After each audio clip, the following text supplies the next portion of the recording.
Operation सिंदूर में भारत में निर्मित हथियारों से साबित किया कि भारत में जो निर्मित हथियार है वो चीन और तुर्की जैसे उन देशों के हथियारों पर भारी पड़े जिनका दुनिया में शोर भर था। उनकी मार्केटिंग अच्छी थी लेकिन हथियार भारत के बेहतर थे। और ये आपने देख लिया ऑपरेशन सिंदूर में, जो सबसे ज्यादा पाकिस्तान में अगर किसी हथियार ने तहलका मचाया तो वो ब्रह्मोस सुपरसोनिक क्रूज मिसाइल थी। और ब्रह्मोस सुपरसोनिक क्रूज मिसाइल जो Su-30 MKI लड़ाकू विमान पर लैस थी, यानी वो लड़ाकू विमान भी भारत में निर्मित और वो ब्रह्मोस सुपरसोनिक क्रूज मिसाइल भी भारत में निर्मित। इसका कोई तोड़ पाकिस्तान क्या, चीन क्या, दुनिया के किसी देश के पास फिलहाल नहीं है।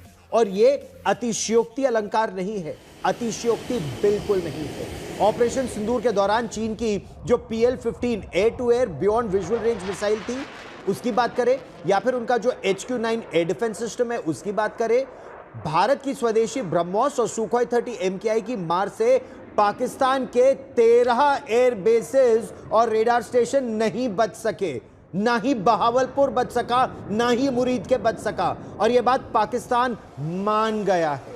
और भारत अब स्वदेशी जेट इंजन के क्षेत्र में एक बड़ी उड़ान भरने की बिल्कुल तैयारी में है।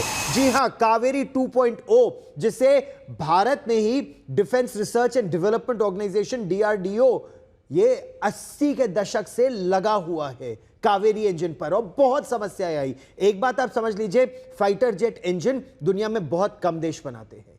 या तो आप चीन की तरह चोरी कर लीजिए, रूस की टेक्नोलॉजी लेके उसको रिवर्स इंजीनियर कर लीजिए, या फिर भारत की तरह आप बिल्कुल सटीक तरीके से प्रयास करते रहिए। अमेरिका आपको वो टेक्नोलॉजी नहीं दे रहा, रूस नहीं दे रहा, फ्रांस नहीं दे रहा, आप प्रयास हर जगह कर रहे हैं और स्वदेश में भी प्रयास चल रहा है। अब तक का जो परीक्षण है इसे सफल बताया जा रहा है। जी हां, रूस में जारी है इस समय परीक्षण, 25 घंटे की टेस्टिंग अभी और बाकी है। दूसरी तरफ भारत सरकार ने, नरेंद्र मोदी सरकार ने AMCA मॉडल को मंजूरी दे दी है।